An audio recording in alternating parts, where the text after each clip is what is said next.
twongeye kubasuhuza nshuti mukurikiye ibiganiro bya TV10. Iki ni ikiganiro The Interview. The Interview yo muri aka kanya tugiye kujya Igitwe. Aha Igitwe rero akaba ari mu majyepfo y'igihugu cy'u Rwanda, ni mu ntara y'amajyepfo. Aho rero Igitwe hazwiho kuba hari ibikorwa remezo byinshi. Uretse kuba ariho hamwe mu hatangiriye amatorero mu Rwanda, kuko hatangiriye itorero ry'Abadiventiste umunsi wa karindwi mu Rwanda, hakaba hari ibikorwa remezo bitandukanye. Uretse kuba tuhaziho kuba ariho hatangiriye itorero ry'Abadiventiste umunsi wa karindwi mu Rwanda, harimo hamwe mu hatangijwe amashuri yigenga. Icyo gihe amashuri yigenga uko yatangiye muri 1981 aho ngaho Igitwe, ibintu bitemerwaga byanatangaje benshi cyane muri iki gihugu cyacu cy'u Rwanda, kuko abenshi bibazaga uko abana babo bashobora kuba kwiga, abantu benshi bakabura nyine bagasanga ari ihurizo rigoye. Uretse rero amashuri yisumbuye, hari na kaminuza. Hari kaminuza ya Gitwe yigisha amasomo atandukanye, ariko cyane cyane ibigerekeranye n'ubuzima. Mu minsi yashize rero mukamwanumvise ko muri iyo kaminuza ya Gitwe hari amashami 3 ajyanye n'iby'ubuzima yaje guhagarikwa na Minisiteri y'Uburezi, ivuga ko hari bimwe mu bikoresho ndetse n'ibintu ngenderwaho mu rwego rwa kaminuza iyo kaminuza yari tujuje. Abenshi rero bakaba barabitekerejeho babyibazaho byinshi. Ibyo ngibyo rero n'ibindi bijyanye n'amateka yangoho Igitwe nibyo tugiye kuganiraho muri iki kiganiro cya The Interview. Muri aka kanya rero tukaba twageze rero umugisha wo kuvugana n'umwe mu bafite uruhare mu bikorwa by'uburezi ndetse n'ibindi byose bibera nkangaho Igitwe. Ni Bwana Urayeneza Gerard, niwe tugiye kuvugana muri The Interview. Ntihageraho mujya.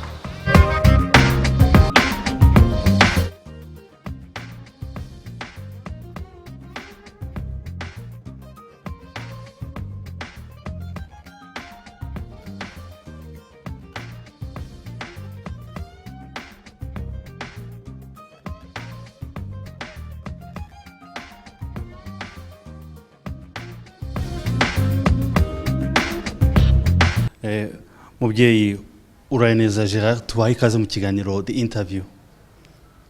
Murakoze. Abantu rero badukurikiranye amatsiko kugira ngo bamenye ubu uriwe nyabyo. Bashatse kugira ngo bashire amatsiko, mwabwira ko muri bande? Je ni Urayeneza Gerard. Yego. Umuturage wo mu karere ka Ruhango. Bweramana hitwa Igitwe. Nkaba mpakora imirimo igendanye n'ubuzima n'uburezi. Nta jambo ry'Imana mwigisha, kuko tuzi ko hari igicumbi cy'ijambo ry'Imana. Ijambo ry'Imana niryo rufatiro rw'uburezi. Yego. N'ubuzima bwiza. Koko rero nk'uko bivuze ni igicumbi cyigishirizwamo ijambo ry'Imana. Wenda tubaza kuva kera. Yego. Turaza kubigarukaho gatoya.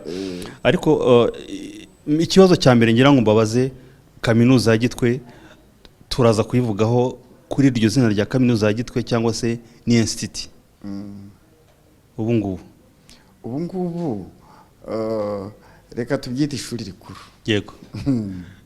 Ariko ubundi ni institute ni na kaminuza. Yego. Nta zina rimwe rishobora kuba ryakoreshwa muri ayo ngayo, ko ari kaminuza cyangwa se ko ari institute. Iryo ushaka wakoresha iryo. Iryo ushaka wakoresha iryo. Yego. Kuko nk'uko uvuga yari institute, twahitaga Institut Supérieur Pédagogique de Gitwe. Yego.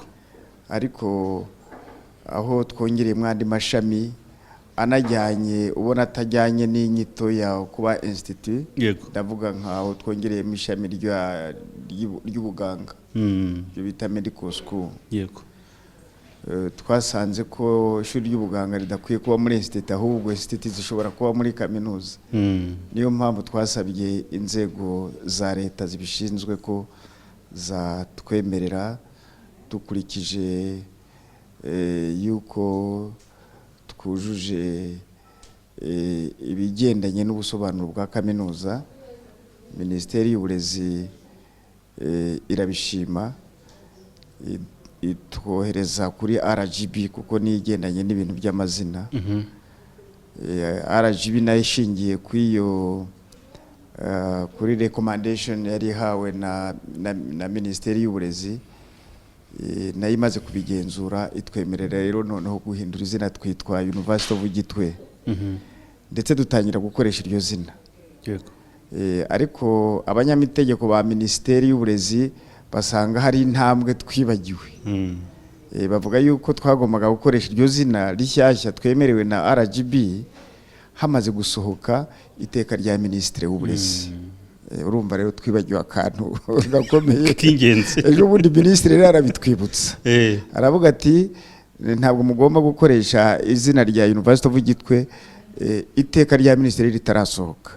Nicyo gituma rero tukitwa Institut Supérieur Pédagogique de Gitwe, tukitwa University of Gitwe gutyo, ariko tunategereje yuko koko na nyakubahwa Minisitiri w'Uburezi asohora iryo teka, ndetse ugaheruka mu ruzinduko hari iwacu Igitwe yadusezeraniye yuko byose biri mu nzira nziza. Mu minsi mikeya tuzasigara izina rimwe gusa ya University of Gitwe.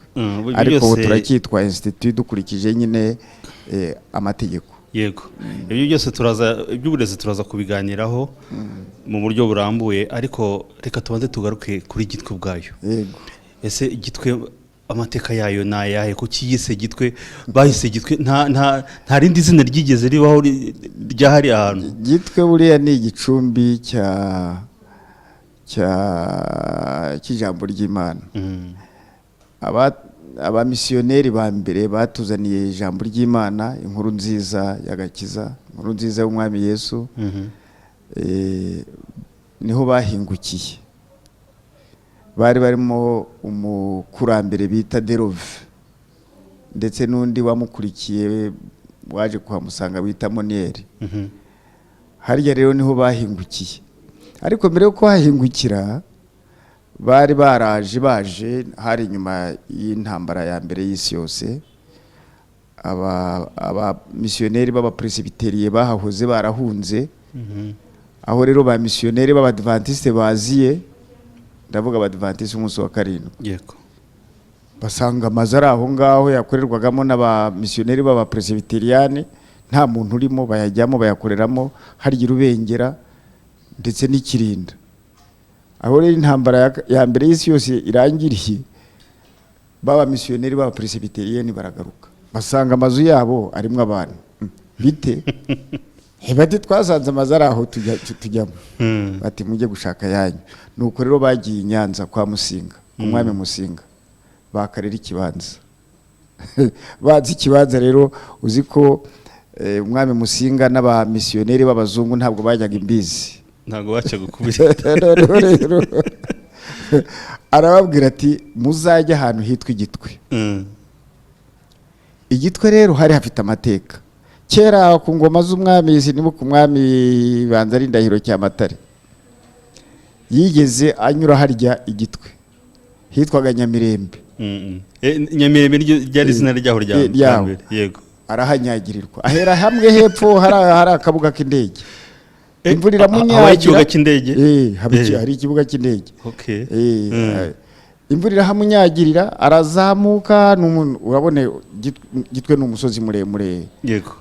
Arazamuka arinda agera mu mpinga yawo ruguru ahitwa mu Nkomero, akinyagirwa. Nta rugo rwari ruhari.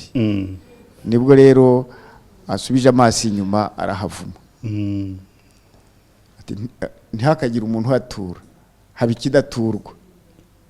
Habaye rero ikidaturwa, noneho uzi ko mu Rwanda rwo hambere ntabwo bashyinguraga abantu babo mu mva z'ubutaka nk'uko bimeze ubu ngubu. Bajyanaga abantu bakabajugunya mu bihuru, impyisi zikabarya. Noneho rero kubera ko hari habaye ikidaturwa, abantu bakaba ariho bajya bazana imirambo yabo, hakaba impyisi nyinshi cyane. Impyisi zitunzwe no kurya imirambo y'abantu babaga bahataye. Noneho ahantu hose hakaba handagaye uduhanga tw'abo bantu, impyisi zabaga zarariye udutwe mbese. Nuko hiswe Gitwe. rero aho Musinga abwiriye abo ba misiyoneri ba mbere ati muzajye Gitwe agira ngo nibagereyo bazashire kuko ari ahantu havumu. Bahageze rero baratangara, ubona ukuntu ari umusozi mwiza uri hagati y'imisozi yindi ihanamye n'ibitare, ariko ni ahantu hari umurambi mwiza. Batangaha ni Imana, ni ahantu hatoranijwe baturaho. Yego. Bahasanga rero inkoko. Kera mu Rwanda bari bafite imisengere yabo, inkoko babaga baragurishije bakazohera bakazizana aho hantu h'ikidaturwa havumwe. Intama. Abamisiyoneri bahageze rero baratangara, bahasanga inkoko, basanga amagi, bahasanga ibikorwa remezo. Nuko bagumye aho ngaho Gitwe, batangira kubaka urusengero rwa mbere, cyakora ntirukiriho, baza kubaka urundi. Nuko batangira rero kujya bashaka abayoboke. Yego. Hari niyo mateka makeya ya Gitwe abantu ushobora wenda kuba batanazi. Murakoze kuba mwatunyuriyemo. Ariko ujya wumva abadivantiste hariya babita bahirika, ujya ubyumva? Babahirika iryo jambo ahubwo abenshi n'iryo bazi. Bakunze kubita bahirika. Kubera iki babisa bahirika? Inkomoko yaryo. Oya ntaryo. Abo bamisiyoneri ba mbere bahageze kugira ngo bari bazanye n'abantu bakeya bavanye Ikirinda, bari baramaze guhinduka abayoboke. Abo twita bizera b'itorero ry'abadventiste. None bakajya babatuma gushaka abana, nkari mu kigoroba bakazagenda nkarya hakurya bagafata umwana, bakagenda bagafata undi bakabazana. Ababyeyi babo bakaba bazi ko bapfuye, ariko abo bana bakaza bakabafata neza, bakabagaburira, bakababa imyambaro. Abo bana bakazabayobora, bakazabajyana iwabo bagatangara basanze babana bakiriho. Abantu rero batangira kujya bamenyerana nabo ba misiyoneri. Yego. Ba misiyoneri abo bantu rero bajya baza gusenga bakababagira. Umuntu wese yamara gusenga bamaze kwiga agatahana n'inyama zo kurya, agatahana akaboga. Uko baje bakabahira ikirinka. Uko baje bakabahira ikirinka. Babita bahirika. Naho ryaturutse. Nuko rero mufata icyemezo cyo kuharerera mu buryo bwari butandukanye n'ubwari buriho kuri icyo gihe. Kuki mwafashe icyo cyemezo? Mwabonaga bigomba kumara iki? Aho abamisiyoneri bahagereye batangije ivugabutumwa ariko rigendanye n'uburezi. Bakabwiriza ubutumwa ariko bakanigisha abantu, barabajijura, babigisha gusoma, babigisha kwandika, babigisha kubara, kugeza ubwo bashyiriho amashuri aya ngaya asanzwe. Yego. Primaire ndetse bashyiraho na secondaire. Nyuma rero gatoya biza kuba ikibazo kubera yuko ubwo ariko ndihuse mbivuze mu magambo makeya. Amashuri yaje kuba makeya mu gihugu. Ndavuga kuri leta y'Ababiligi ndetse no kuri leta za nyuma zakurikiye leta y'Ababiligi. Muri Repubulika ya mbere tuvuge na Repubulika ya kabiri. Yego. Mu gihe cy'abakayibana na Habyarimana. Amashuri yari make cyane. Hari amashuri makeya ya leta, hakaba n'amashuri makeya y'abihaye Imana. Make cyane. Nko mu itorero ryacu noneho ry'Abadventiste, ishuri ryari riri hari Gitwe. Irindi shuri twari dufite ryabaga hariya mu Rwankeri, hariya mu ntara y'Amajyaruguru. Yego. Nakandi gashuri gatoya kabaga mu ntara y'Iburengero ahitwa kuri Ngoma ku Mugonero. Yari amashuri makeya cyane, kandi itorero rikaba rifite abana benshi barangije primaire n'andi mashuri ya primaire ya leta. Nta hantu wakwiyaganurira abana barangizaga mu gihugu hose babaga barangije primaire. Purusa hagati y'5 n'8 nizo zonyine zemererwaga kujya kwiga mu mashuri yisumbuye. Ayo ngayo mubwira makeya ya leta n'ayabihaye Imana. Yego. Cyari ikintu kibabaje cyane. abandi bana purusa 90 bagataha bagasubira iwabo. Cyari ikibazo gikomeye. Ubu mubona amashuri yuzuye ahantu hose ukagira ngo niko byahoze. Ngushize impumu yibagirwa bamwirukanaga. Yego. Nuko noneho abaturage baharya iwacu Gitwe bakomeza kubyitegereza basanga ni ikibazo gikomeye. Na za purusa 5 kugeza ku 8 kugira ngo abana bazemewemo nabo babashe kujyamo babacishaga mu kandi kayunguruzo, akayunguruzo k'amoko iringaniza ry'amoko iringaniza ry'uturere. Ukaba ufite umwana yatsinze icyo kizamini cya leta afite amanota 90 ariko ko bacishije mu iringaniza ntabashe kwimuka, ntibishoboke rwose. Ndetse ugasanga hari uturere twagiye turyamira utundi, ugasanga niba minisitiri yavuka ahantu abiwabo akabaterura bose bakimuka, ariko bagera cyane nk'ahariya mu ntara y'iwacu y'amajyepfo reka da. Ndaguha urugero nko muri 1981 dutangira ririya shuri ryisumbuye ry'Igitwe za Park. Yego. Icyo bitaga komine Murama yonyine, abana bose bari barangije primaire, abana bemerewe kwimuka ngo bajye muri segonderi bari batatu kandi nabo b'abacuruzi batuye hano i Kigali. Mu cyari komini Masango hemerewe abanyeshuri 4, mu banyeshuri baba barenze 2,000 cyari ikibazo gikomeye cyane. Gikomeye. Nuko rero tukibaza se ibi bintu bizagenda bite, amaherezo azaba yaye, kuko tuzagira abana be kwiga. Nuko rero igitekerezo cyavutse turiyegeranye. Nonse icyo gihe nta mpungenge mwagize zo kuvuga ngo tugiye gufata icyemezo cyo kugira ngo? Cyari ikibazo gikomeye cyane kuko cyari kinyuranije na politiki ya leta yari iriho iringaniza. Nta mpungenge mwagize se zari zihari zikomeye cyane, ariko byabaye nko kwiyahura. Nta mahitamo twari dufite. None koko twararebaga tuzagira abana babaho batiga bishoboke muri iki gihe tugezemo. Nuko twiyemeza twishyira hamwe, twiyemeza gushyiraho ishuri ryisumbuye rizakira abana bose, nta kayunguruzo k'iringaniza ry'amoko ry'uturere. Umwana apfa kuba ashaka kwiga, ababyeyi be bashaka kwiga. Nuko twashyizeho iryo shuri, ariko tubanza kuza gusaba uruhushya hano muri Minisiteri y'Uburezi. Babanza kudutera utwatsi, ariko turahatiriza baratubwira bati muzagende mwiyigisha ariko nta ruhushya tubahaye. Tuti Imana ishima. Ubwo hari ryari? Hari mu 1981 mu kwezi kwa 9. Yego. Tuti mupfa kumenya ko duhari gusa. Nicyo gihe babahaye uruhushya usa nkaho mugende mwirwaneho ariko ntimukavuge yuko twabahaye uruhushya. Ni ibintu tubabwiye mu magambo ariko nta ruhushya rwanditse twabaha. Tuti twebweho rwaba mu magambo rwaba mu nyandiko icyo turabashimye cyane.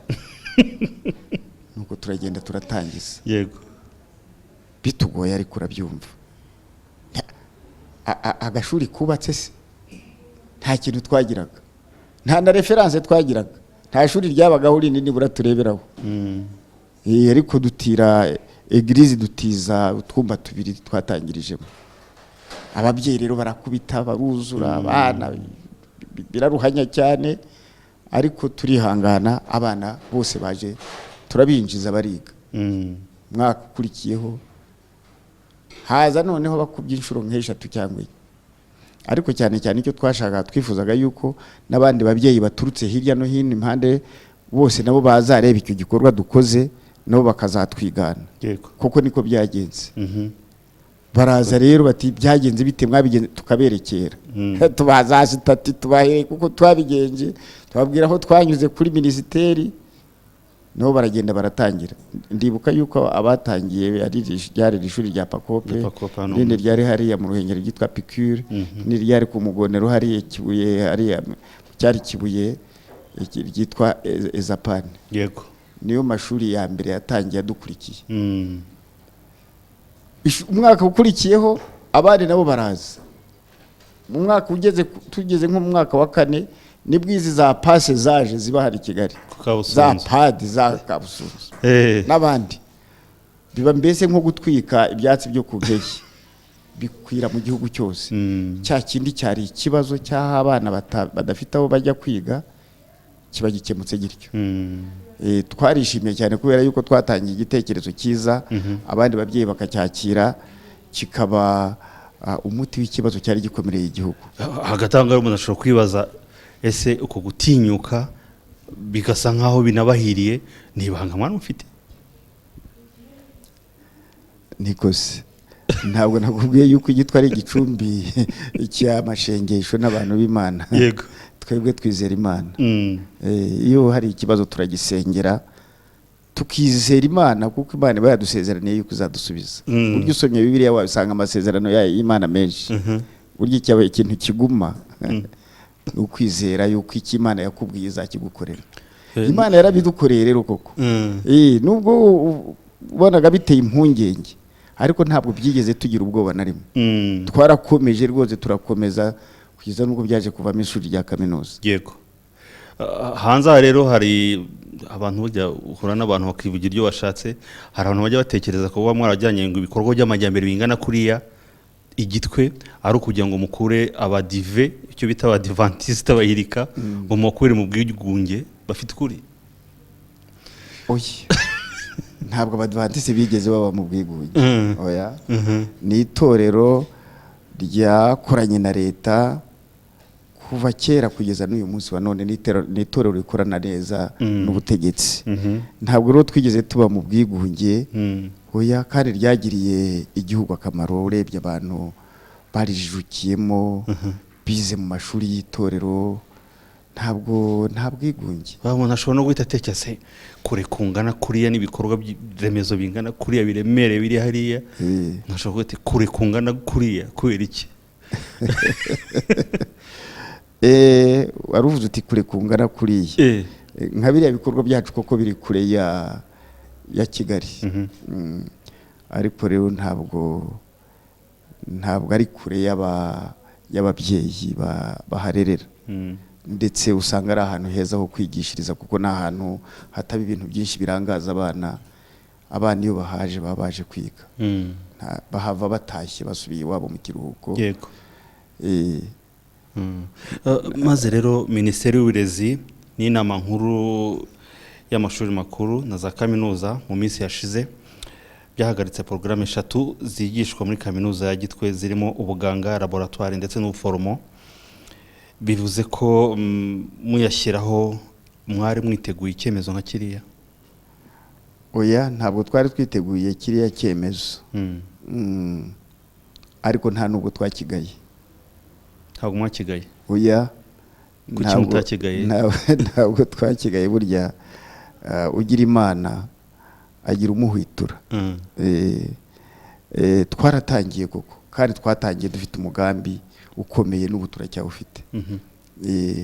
Ariko urabizi ibintu bitangira urabizi ikintu gitangira hose ntigitangirana n'ibyangombwa byose ibiba bishakwa byose. Natwe ntabwo nakubwira ngo twirarire ngo twari dufite ibintu byose. Biriya dufite ubona hari ubu ngubu tugenda twongera. Ariko nka Minisiteri y'Uburezi ndetse na n'iriya nama nkuru ishinzwe amashuri makuru bo baratubwiraga bati hari amashami ukurikije imiterere yayo mukwiriye bwa mbere kuba nimuhagarike mubanze mutunganye iki kibazo. Ibibazo cyane cyane bavuga ibibazo by'umubare w'abarimu w'ibitabo wa za laboratoire.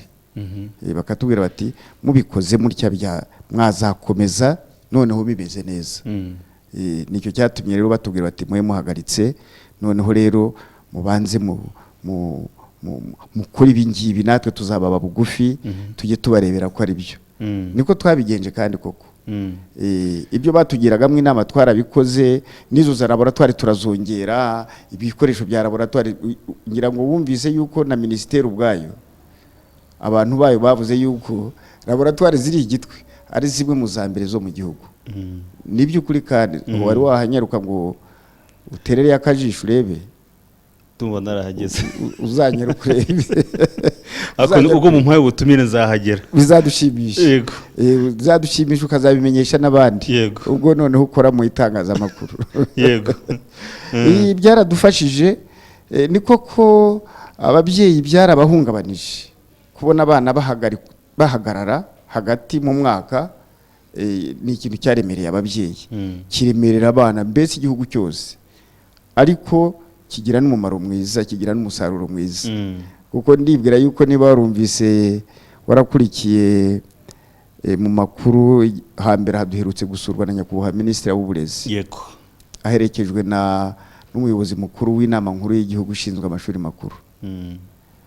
Bari baje gushimira ababyeyi, kwifatanya n'ababyeyi mu byishimo by'uko ibyo Minisiteri y'Uburezi yadusabye byose twabigezeho. Ndetse Minisitiri we yakozereje n'ijambo, yaravuze ati twaje muri celebration, ababyeyi barishima, abana barishima. Niyo mpamvu nakubwiye nti nubwo duteye akantu, ariko byanatugiriye n'umumaro, ku buryo ririya shuri ry'Igitwe ubu ni rimwe mu mashuri ameze neza kandi ashimwa, kandi koko ubona atanga ireme ry'uburezi rikomeye. Hagati aho rero unashobora kwibaza niba nta magenzurwa yaba yarigeze abaho mbere, noneho ku buryo bashobora kuba barabatungiye abatoki ati hano aho kugira ngo babatunguze icyemezo kimeze kuriya. Amagenzura yabayeho, nta n'igihe hatabayeho. Yabayeho, ariko urumva Minisiteri nayo iba ifite ukuntu ibona ibintu. Yego. Nakubwiye ko bikurikije imiterere yari amashami yahagaritswe, Minisiteri yaravuze iti byaba byiza, urumva, kuko abana bari barimo bazamuka mu myaka itandukanye, bati byaba byiza muhagaritse gato mukabanza mugatunganya bino bibazo. Turahagarika kuko dutunganya ibyo bibazo. Aho tubitunganirije, Minisiteri nayo irongerera agaruka, amagenzura yabaye menshi. Uyu mwaka wonyine habaye amagenzura arenze nk'6. Nibyo koko, hari nk'amagenzura yabaye, niba mbyibuka neza, ku itariki ya 25 z'ukwezi kwa 10 muri 2016. Ese icyo gihe ninde wabasuye? Hasuye abantu babyita external auditors. Ni abantu bavanye hirya no hino mu bihugu hari bigize Afurika y'Uburasirazuba, East Africa. Nibo baje barasura. Ni koko bari bari kumwe bamwe mu bagize inama nkuru ishinzwe uburezi mu Rwanda. Yego. Basize rero bagize ibintu batubwira tuzuzuza. Twarabyujuje kandi twagerageje kubyuzuza tunihuse. Ndetse na nyakubahwa Minisitiri twamubwiye yuko byinshi tumaze kubigeraho. Hari n'igihe uwahoze ari Minisitiri w'Ubuzima yigeze kubasura. We icyo gihe yaragamije iki? Yaraje kureba ibitaro, yaraje kureba ishuri ry'ubuvuzi. We n'iki cyari kimuzanye? Amashami ari muri iriya kaminuza ni amashami agendanye na amenshi 3 yose agendanye n'ibintu bihereranye n'ubuzima birumvikana. Bikaba rero ariyo mpamvu burya nubwo tuyoborwa na Minisiteri y'Uburezi, ariko rero tunakorana nanone na Minisiteri y'Ubuzima, kuko nireba ibintu technique, ibintu technical. Yego. Igihe rero nyakubahwa Minisitiri w'Ubuzima yadusuraga, yari Dr. Agnes Binagwaho. Yego. Yaje nawe aje kureba ibitaro muri rusange, ariko ashaka no guterera akajisho kuri kaminuza. Bwari ubwa mbere ahagera, ariko ikintu cyatangaje, yaratangaye arebye ibintu byahakozwe, biramutangaza cyane. Arebye ibitaro byo bibigitangaza. Bibigitangaza, niho yabonye ibitaro mu kwita ku barwayi bigaburira abarwayi babyo. Sinzi ko warubizi. Ibitaro by'Igitwe ni ibitaro bigaburira abarwayi babyo, bakabona ifunguro rya mu gitondo, rya kumanywa, rya nimugoroba, kugira ngo byorohereze abarwayi, byorohereza imiryango ifite abarwayi aho mu bitaro, baba baturuka iyo giterwa inkingi kugira ngo rero uzagemurire umurwayi. Kimwe mu bintu bigora umuryango, urugo ruba rufite umurwayi ni ukugera ku murwayi ukagemura. Kandi baba baturuka kure, hitwa za Muremura, hitwa n'aha ngaha hano hafi hano za Kinazi. Bose baragemuraga bakaza Igitwe bagemuriye abarwayi bikavuna. Bituma rero tuvuga tuti nanone igihe twiyemeje kunganira leta muri iyi nshingano y'ubuzima, reka turebe yuko twanunganira aba baturage. Nuko twashyizeho igikone gishinzwe kwita ku mirire y'abarwayi. Nyakubahwa rero minisitiri ahagereye biramutangaza, mugaburira n'abarwayi tuti cyane, arareba kandi arebye ukuntu ibyo kurya biteguranwe isuku n'iki. Watangazwa nuko nawe yafashe agasahani akaryaho, aratangara, biramushimisha. Ni kimwe rero mu bintu bikomeye cyane ibitaro by'Igitwe byakoreye abaturage. Burya ibyo kurya nabyo ni umuti. Iyo umurwayi umuvura ukanamugaburira akira vuba agataha akajya kwikorera. Ariko icyo gihe nka minisitiri aza mwamwiteze ko ashobora kuza agafata ibyemezo biremereye. None urabizi nawe wasuwe na minisitiri uba ufite impungenge. Ariko igitangaza nuko yahavuye ahubwo aratangara, ahita atangaza, yanditse n'ibaruwa buriya irahari muri minisiteri, yandikira abayobozi b'ibitaro bose ko bose bagomba gukora urugendo shuri bakajya ku bitaro by'Igitwe bakareba ukuntu ibyo bitaro bigaburira abarwayi bigatuma abarwayi bakira vuba. Ubu ngubu hamaze guca nka kimwe birenze kimwe cya kabiri cy'ibitaro byo mu Rwanda bamaze kuza kuhakora urugendo shuri. Urumva rero ko urwo rugero rwa minisitiri w'ubuzima rwatugiriye akamaro bitangaje. Ariko rero nubwo minisiteri y'uburezi afashe icyemezo cyo kugira ngo bahagarikire ziriya departement eshatu, ndumva mwarigeze mubandikira mubamenyesha ko mwiteguye bashobora kuza kubasura. Kuki batigeze baza kubasura? Icyo kibazo sijye mwakibaza. Urabizi muri minisiteri haba akazi kenshi. Ariko nyuma baje kuza nuko baje nanone baza ariko harafashwe cya cyemezo cyo kuba duhagaritse. Ntekereza hari yuko iyo baza mbereho gatoya bari gusanga hari byinshi byakozwe, ntibibe ngombwa yuko birirwa banatusaba kugira ibyo tuba duhagaritse. Ariko kuko baje baba icyemezo cyafashwe bataranaza, byatumye nyine twabifashe dutyo. Kandi nkuko nakubwiye byatumye turushaho kwihuta cyane mu umuntu ashobora gutekereza none uko gufata kira cyemezo mwarabandikiye ko mwiteguye ko bashobora kuza kabasura, bashobora kuba barafashe mbero gato basa nkaho bahubutse. Oya, ubyise guhubuka nanone ubukabije. Kuko babikora bari muravuga ko mwaramwiteguye ibyangombwa byose bihari.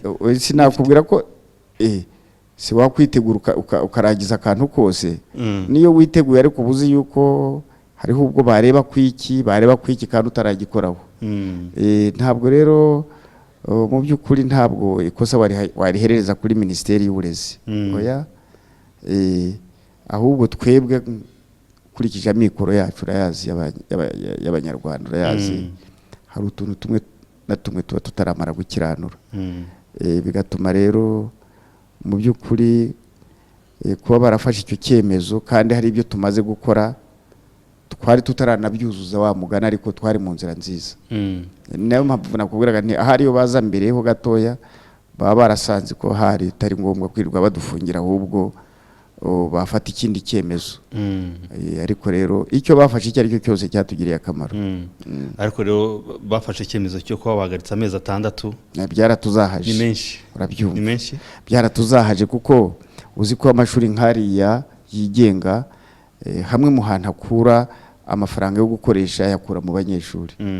Igihe rero abanyeshuri bahagaze amezi 6 kandi babarimu bawe ugomba gukomeza kubahemba, ugashaka n'amafaranga yo kugura bya bikoresho biba binahendura. Bizi ibikoresho byo muri byigisha ari amashuri arebana n'ubuzima birahenda bitangaje. Ibyo bintu rero byatumye ishuri mu buryo bw'umutungo bw'amafaranga ryarahungabana. Ibyo byo ntabwo nakwirariraho. icyo gihe rero bahagarika amasomo imirimo yo kwimenyereza umwuga mu bitaro ijyanye n'ayo masomo y'ubuforomo yo kuvura. Ese icyo gihe nabo barahagaze, ni ukuvuga ko wenda ibyo bakoraga byose nta gaciro byari bifite? Oya, iyo umuyobozi mukuru nk'uwo yababwiye ati nimwe muhagaze urahagarika. Ni ukuvuga ko nabo bakoraga umurimo riba ari itegeko. Ntabwo rero minisitiri yavuga ati nimwe muhagaze ngo wongere uvuga uti iki gice kimwe reka kibe kigenda kijya kuko birya byo kwimenyereza nabo ni igice cy'amasomo. Rero minisitiri avuze ati nimwe muhagaritse urahagarika, kuko biba byumvikana ko icyo gihe barahejwe. Ntabwo ari uguhezwa, ntabwo bigeze bongera guhabwa uburenganzira bwo kwinjira mu bitaro. Oya, ahubwo kuko ibyo baba bakora mu bitaro biba ari ukwiga. Rero minisitiri avuze ati muhe muretse kwigisha mubanze mukiranura ibi, urumva twagombaga kumvira. Ntabwo minisitiri yadutegeka kandi ari umuyobozi wacu mukuru ngo twebwe twange kumvira, ntabwo byaba ari byo. Ubu rero ni nk'iki mwatubwira mwakosoye ku buryo muhagaze mwemye? Nk'uko na nyakubahwa minisitiri yabibonye, yaravuze ati ibyo twababajije byose twasanze mubyujuje. Ni nayo mpamvu yatuzanye, twaje gufatanya n'ababyeyi, twaje gufatanya n'abanyeshuri n'abarezi bo muri iki kigo, twaje gufatanya ibyishimo. Ibyo yise celebration. Laboratwari nk'uko nabikubwiye zacu ni zimwe muri laboratwari nziza zo mu gihugu. Ntabwo ari ubwiza bwa gusiga amarangi, ahubwo n'ubwiza bw'ibikoresho abanyeshuri bakoreraho bigiraho, bigatuma ireme mw'icyo kintu riba rifite koko ishingiro. Ku bihereranye, kuko hari za laboratwari nyinshi, ni nyinshi, ndetse na nyakubahwa minisitiri yarazisuye ntiyanazirangije. Yageze aravuga ati ibyo mbonye birahagije. Ibitabo, library yacu twashyizemo ibitabo byiza kandi bigezweho by'uyu mwaka ushize 2016 niho byanditswe. Noneho tukagira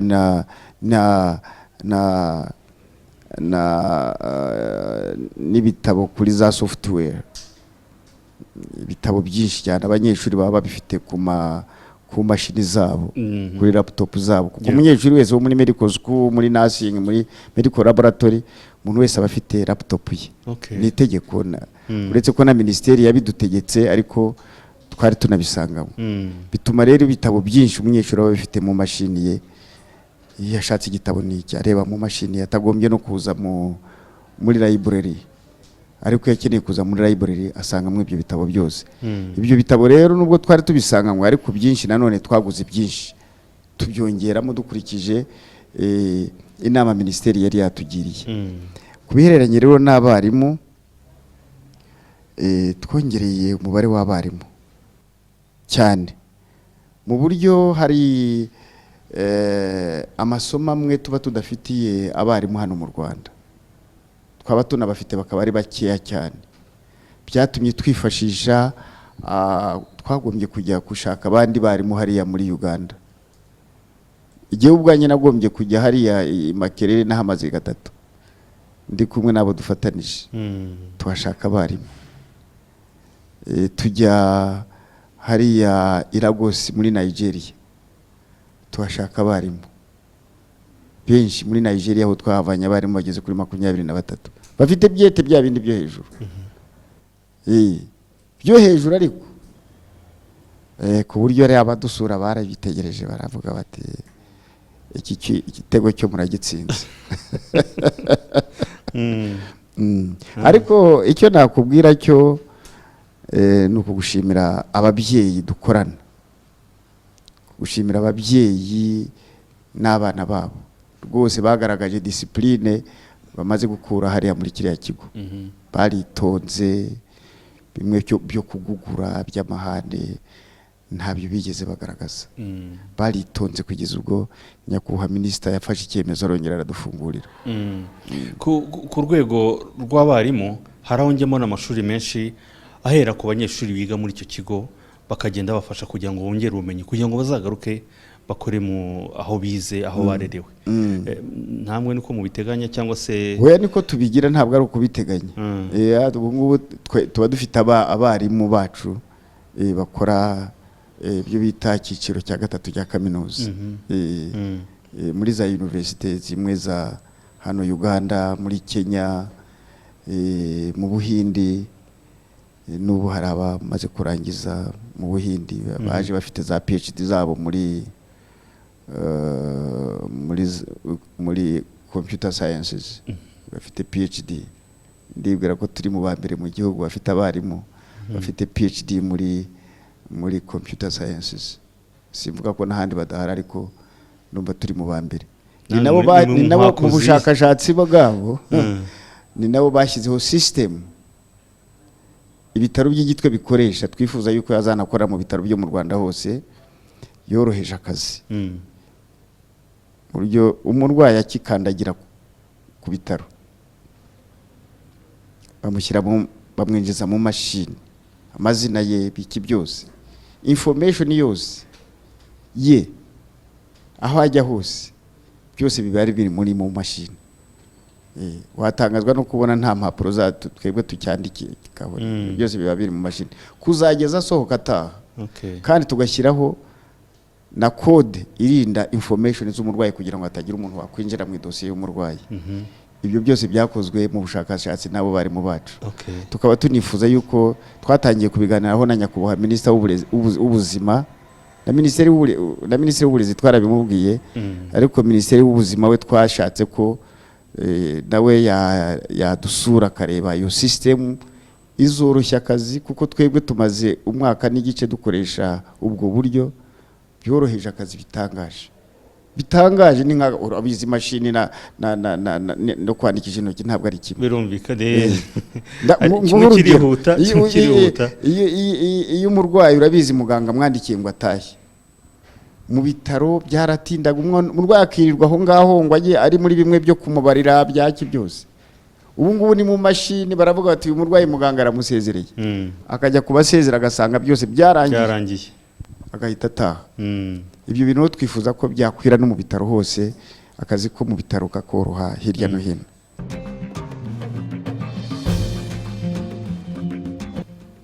Wabonye yuko ahantu hari ibikorwa by'amajyambere nk'ahariya, abakurikiye amafaranga niho bashinga utubari tw'amayoga. Urumva ubu batanye no kwashinga bya bindi barara babyiniramo boîte de nuit club, babyita boîte de nuit.